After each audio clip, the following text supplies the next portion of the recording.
Graça e paz, querido! Seja bem-vindo a mais um podcast Bíblia em Foco aqui da Bíblia Lacerda. Eu sou o pastor Alessandro Bana e lembrando que nós estamos estudando o livro Celebração da Disciplina. Então, fique com a gente e vamos aprender um pouco mais da palavra de Deus. Muito bem, muito bom. Lembrando que nós estamos falando sobre a celebração da disciplina e hoje é a disciplina da oração. Querido, essa disciplina é a principal disciplina da nossa vida espiritual. Nós falamos semana passada sobre a disciplina da meditação. Hoje, então, nós vamos entender um pouco mais sobre a disciplina da oração. Semana que vem nós falaremos sobre jejum. Então já prepara o seu coração aí. O nosso autor, nosso querido autor do livro Celebração da Disciplina, o Richard Foster, ele coloca algo muito interessante e muito importante, que é o seguinte: a oração impele-nos para a fronteira da vida espiritual. De todas as disciplinas espirituais, a oração é a principal, porque nos conduz a uma comunhão perene com o Pai. A meditação introduz-nos à vida interior. O jejum é um meio que acompanha e o estudo transforma a mente, mas é a disciplina da oração que nos leva ao agir mais profundo e elevado do espírito humano.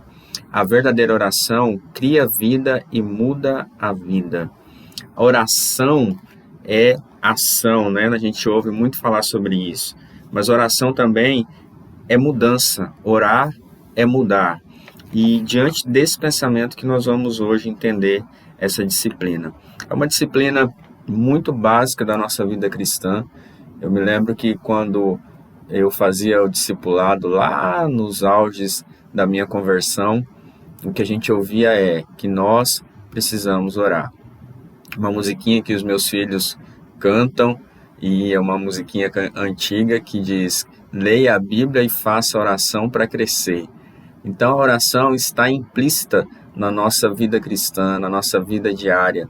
E nós muitas vezes deixamos essa disciplina de lado. Então é muito importante nós voltarmos a viver a disciplina da oração. E hoje nós vamos tratar bastante sobre isso. Antes, porém, de entrar no livro, eu quero trazer aqui uma outra referência de livro para vocês, que é um clássico que se chama Por que Tarda o Pleno Avivamento, do autor Leonard Ravenhill. Ele, no seu livro, que é bem impactante, é bem profundo, e ele confronta muito sobre a questão da oração, ele deixa umas frases de efeito, de impacto, que ao mesmo tempo são fortes e também nos fazem refletir muito. Ele diz o seguinte, por exemplo: se fracassarmos na oração, fracassaremos em todas as frentes de batalha. Ele diz também: o segredo da oração é orar em secreto. Quem se entrega ao pecado para de orar, mas aquele que ora para de pecar. O fato é que somos pobres, mas não humildes de espírito. Se quisermos ser poderosos na obra dele, temos de ser poderosos nele. Olha só. E ele, falando sobre isso, ele lembra do apóstolo Paulo que diz: sejam fervorosos no espírito, servindo ao Senhor. Queridos, nós temos uma arma poderosa nas mãos, que é a oração. Todos que caminham com Deus entendem que a oração é a principal atividade da vida. O nosso autor Richard Foster, ele coloca isso logo no início do capítulo também, lembrando de alguns grandes homens na Bíblia. Ele lembra, por exemplo, do próprio Jesus, que saía para orar. Nós falamos bastante sobre isso na semana passada, que Jesus também saía para meditar. Também nós vemos no Salmo 63, que o salmista diz que tu és meu Deus e eu te buscarei. Ele também fala, o autor, lembrando de Atos 6,4, que é aquele momento onde os apóstolos de Jesus, eles resolvem entre eles de tirar um tempo de se entregar, não tirar um tempo, mas de se entregar com mais zelo a oração e também a ministração da palavra. Tem uma citação do Martinho Lutero que diz o seguinte: tenho tanto que fazer que não consigo prosseguir sem gastar 3 horas diárias em oração. John Wesley também diz o seguinte: Deus não usa nada que não seja em resposta à oração. E é interessante nós pensarmos numa frase que diz: orar era respirar. John White fez uma oração nesse sentido e ele era conhecido como o homem que orava. A sua respiração era a oração. Quando nós ouvimos esses grandes homens de Deus, nós somos tentados a desanimar e falar: meu Deus, eu não consigo orar 3 horas por dia, orar 1 hora por dia, eu não dou conta. Mas é interessante também você analisar de que a oração, ela começa com uma intimidade com o Senhor. Nós passamos mais tempo com o Senhor quando nós passamos mais tempo em oração, quando nós criamos intimidade com o Senhor.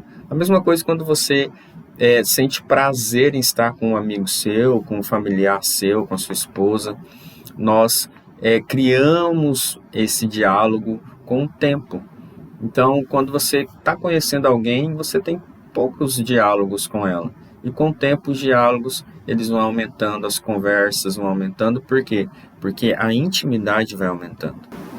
Tem um outro livro maravilhoso chamado Em Busca de Deus, Minha Alma Anseia por Ti. É um livro do Tozer, A.W. Tozer. E nesse livro, logo no capítulo 1, ele cita novamente o Salmo 63, que eu acabei de citar aqui para vocês. E ele diz o seguinte: antes que um homem possa buscar a Deus, primeiro Deus deve ter buscado esse homem. Antes que o pecador tenha uma ideia correta de Deus, deve ter ocorrido uma obra de esclarecimento em seu interior. Mesmo que imperfeita, é uma obra de verdade. A causa secreta de todo o desejo, busca e oração te seguirão. Buscamos porque e só porque primeiro ele pôs um anseio dentro de nós. E esse anseio nos estimula a essa busca. Olha só, o desejo e o anseio por Deus vem do próprio Deus. O desejo de seguir o Senhor de perto vem primeiro dele ter nos conquistado, dele ter nos alcançado. E a busca pelo Senhor é uma resposta que eu dou a essa rendição que eu tenho diante dele ter me resgatado. Então, nós precisamos buscar ao Senhor, ter uma ideia correta dele, precisamos buscar a sua face, porque a minha alma precisa segui-lo de perto. Então, é como o salmista Davi disse uma vez, que ele ministrando a sua própria alma, minha alma, por que está abatida minha alma? Espere no Senhor. Em alguns momentos nós vemos o Davi dizendo para que a sua alma buscasse ao Senhor. Então, esse é um desejo, um anseio que nós precisamos ter. Buscar ao Senhor, ansiar ao Senhor. Porque de nada vale, querido, uma oração vazia sem a presença, o desejo pela presença de Deus. De nada vale uma oração simplesmente por orar, simplesmente por agradecer pelo dia ou pelo alimento. Mas nós precisamos ter uma oração que está atrelada ao anseio que nós temos pelo Senhor, pela sua presença. Há muitos livros que nos ensinam a orar. A própria Bíblia nos ensina a orar. Os discípulos de Jesus pediam para que Jesus os ensinasse a orar. A gente vê isso lá em Lucas, capítulo 11. Senhor, ensina-nos a orar. Eles haviam orado a vida toda, mas algo na qualidade, na quantidade das orações de Jesus fez-os perceber que sabiam muito pouco a respeito dessa prática. Se a oração podia fazer diferença no cenário humano, então haveria coisas que eles precisavam aprender. Isso aqui é o que o autor está falando. Então, aprender a orar é algo que nós podemos fazer sim. Nós precisamos passar e podemos passar por um processo de aprendizado na oração. Como nós oramos, de que forma nós oramos. E talvez a característica mais surpreendente da oração de Jesus é que ele nunca terminava a oração com a frase "se for da tua vontade", quando orava por alguém. E isso nós vemos também na vida dos apóstolos, vemos na vida dos profetas. Por que isso? Porque eles estavam tão imersos na esfera de influência do Espírito Santo, eles estavam tão conectados com Deus, que eles sabiam exatamente o que orar. Certamente, eles tinham esse entendimento de qual era a vontade de Deus. Qual era a vontade de Deus para aquela pessoa, para aquele momento. Então, nós precisamos também, nesse processo de aprender a orar, precisamos aprender a entender, a ouvir a voz de Deus e saber qual é a sua vontade. Diante disso exposto, há então sim uma necessidade de orar. Por mais que venham perguntas na nossa mente como: por que orar se o universo já conspira em nosso favor, ou se as coisas já estão pré-determinadas? Por que orar? Nós precisamos orar, como nós já falamos no início, porque nós precisamos entrar nessa atmosfera de intimidade com Deus, e através dessa atmosfera nós entendemos a vontade do Senhor, e aí nós oramos, principalmente a oração intercessória, que é quando eu coloco a vida de alguém diante do Senhor. O autor coloca algo falando sobre isso, que é o seguinte: fica claro que o objetivo sempre é aprender a pensar de acordo com os pensamentos de Deus, mas há momentos em que permitimos aos desejos humanos pôr obstáculos no caminho. Nessas horas, precisamos seguir o exemplo do Mestre, que no jardim orou: contudo, não seja feita a minha vontade, mas a tua. Lucas 22:42.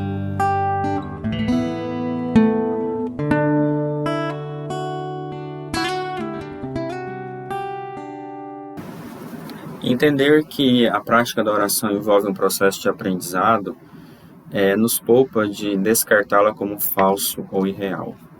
Aqui o autor está querendo falar, usando um exemplo, de ligar uma televisão. Você liga uma televisão e ela não funciona. Então você não fala que aquela televisão não existe. Na verdade, há alguma coisa, alguma frequência, alguma fiação ali dentro, um cabo rompido, que está fazendo com que aquela televisão não funcione. A mesma coisa é assim com a oração. A oração, ela funciona, Deus existe, talvez é a nossa conexão, talvez tenha algum cabinho rompido aí, um cabinho que se chama ego, orgulho, pecado, que precisa ser tirado, ajustado, para que a oração comece a funcionar novamente na sua vida. Talvez a oração, ela não tenha sido utilizada na sua vida de uma forma importante, como o respirar. Nós precisamos entender que a oração, ela é importante, que ela precisa fazer parte da nossa vida, de que ela funciona, de que ela nos dá relacionamento e intimidade, e aumenta a nossa intimidade com Deus. A oração é vital para as nossas vidas. Por falar em televisão, nós precisamos sintonizar o nosso canal em Deus, precisamos criar as nossas conexões em Deus. Hoje nós temos deixado um pouco o uso da televisão de lado, usando mais a internet. Então, usando a linguagem da internet aí, nós precisamos nos conectar com Deus, nos conectar com a sua vontade, ouvir a sua vontade, ouvir a Deus. E uma frase que o autor coloca é: ouvir Deus é o prelúdio necessário à intercessão. Ele diz também que é preciso ouvir, conhecer e obedecer à vontade de Deus antes de harmonizá-la em oração com a vida de alguém. A oração por direcionamento precede e envolve continuamente a oração da fé. Muitos oram com muita fé, mas nada acontece, porque muitas vezes nós não estamos sintonizados, conectados com o Senhor. E como nós fazemos isso na prática? Como eu disse, esse livro é muito prático. Ele utiliza novamente um pouco sobre a meditação, que foi o que nós estudamos na semana passada. Se nos aquietarmos não somente em quem Deus é, mas também como o seu poder age, fazendo isso de forma prática, nos colocando diante do Senhor, parando tudo, desligando as coisas, nos conectando com Ele, isso com certeza vai fazer com que nós possamos ouvir a voz de Deus de uma forma mais plausível, mais clara, sem ruídos. Então, como que eu faço isso? Parando tudo. Talvez iniciando o seu dia, se conectando com Deus, meditando nele. Essa meditação que inclui a oração, é aquele momento onde você vai onde você vai se desligar das outras coisas e você vai se conectar com o Senhor para ouvir a sua vontade, ouvir o que Ele tem para te dizer. Claro, você vai colocar diante dele os seus desejos, os seus anseios, os seus medos, as suas alegrias, mas também você vai se aquietar e saber que Ele é Deus, como diz a palavra. Se você vai se aquietar diante dele para ouvir o que Ele tem para te dizer. Devemos começar a oração intercessora aquietando a atividade e ouvindo o trovejar silencioso do Senhor dos Exércitos. Entrar em sintonia com as aspirações divinas é um trabalho espiritual, mas sem ele nossa oração não passa de repetição vazia. Ouvir o Senhor é a primeira, a segunda e a terceira coisa necessária à intercessão bem-sucedida, diz então Richard Foster no seu livro. Existem muitos livros, querido, que nos ajudam a entender sobre oração. Muitos. Você pode procurar, eu já citei alguns aqui. Eu quero citar Edward Bonds no livro A Realidade da Oração, que ele fala o seguinte: a palavra oração expressa a maior e mais ampla abordagem de Deus. Ela dá proeminência ao elemento da devoção. É comunhão e comunicação com Deus. É desfrutar de Deus, é acesso a Deus. Súplica é uma forma mais restrita e mais intensa de oração, acompanhado de um senso de necessidade pessoal, limitada à busca urgente de provisão para as necessidades prementes. Quando a gente fala de súplica, tratando de oração, a gente precisa entender que a súplica é a própria alma da oração, na forma de clamar, de rogo, por alguma coisa. Algo que você está necessitando muito, a necessidade que você está tendo naquele momento, que está sendo intensamente sentida. Então é o momento onde eu suplico a Deus. Outro tipo de oração que nós temos e fazemos é aquela oração silenciosa, a oração sozinho, a oração em pensamento, aquela oração que eu faço durante o dia, que eu vejo uma situação e ali na minha mente eu falo com o Senhor, ou eu estou sentindo algo e eu não posso verbalizar ou rogar, clamar, então eu faço uma oração silenciosa. Outro tipo de oração que nós conhecemos é a intercessão. A intercessão que nós temos usado muito, inclusive nesses dias, que a intercessão é alargar o coração, é sair de si mesmo em largura e profundidade em favor de outras pessoas, Então, a intercessão, ela se centra em orar pelos outros. A intercessão, ela se centra em clamar pela vida do outro. Então, é muito interessante quando a gente fala de intercessão, porque ela está muito ligada à compaixão. A intercessão está ligada à compaixão. É onde eu me compadeço de uma situação. É onde eu me compadeço de uma pessoa. Então, eu me coloco no lugar daquela pessoa. Inclusive, no livro aqui agora, do Celebração da Disciplina, o autor diz o seguinte: quase sempre o que temos é falta de compaixão, não de fé. Parece que a empatia genuína entre quem ora e quem recebe a oração costuma fazer a diferença. Somos informados que Jesus era cheio de compaixão. De fato, se verdadeiramente amarmos as pessoas, desejaremos para elas bem mais do que podemos dar. Isso nos leva à oração. Então é isso. É a gente se compadecer, orar, se colocar diante de Deus e colocar essas pessoas, essas situações diante do Senhor. Por quê? Porque eu tenho compaixão, eu tenho um coração cheio de fé e compaixão. É lógico que eu não vou ficar lendo o livro todo aqui para você, porque eu quero que você leia. E nesse capítulo de oração, o autor ele coloca umas experiências bem interessantes dele, que dá para nós também trazermos para a nossa vida. Experiências que fazem com que a oração na nossa vida seja uma constante. Uma das experiências, uma só, dentre tantas, ele coloca assim, que tem pedido em orações silenciosas que a alegria do Senhor e uma consciência mais profunda de sua presença surjam dentro de cada pessoa com quem eu me encontro. Então ele começa a dar exemplos aqui de encontros que ele teve que mudaram a vida das pessoas, não por causa dele, mas por causa da presença de Jesus que ia diante dele, e essa era uma das orações silenciosas que ele fazia.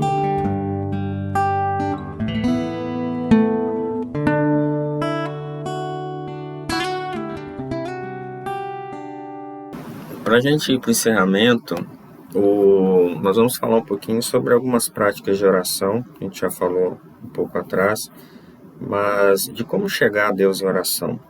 O autor ele coloca o sopé da oração e ele nos compara, como também Jesus compara, a crianças, nós como crianças. Então, o que faz uma criança ser criança? Sinceridade, honestidade, confiança no seu pai.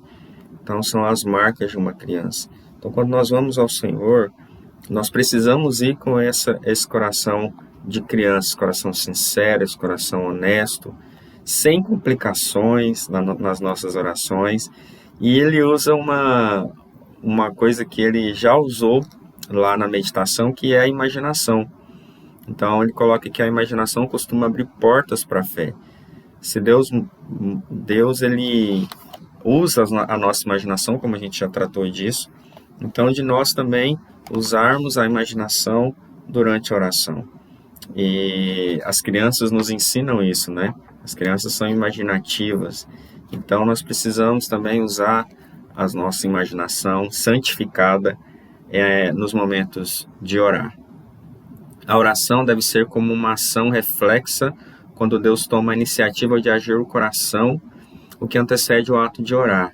As ideias, imagens e palavras não têm nenhum proveito, a menos que tenham origem no Espírito Santo, a qual, como sabemos, intercede por nós com gemidos inexprimíveis. Por isso que eu falei da imaginação agora santificada pelo Espírito Santo.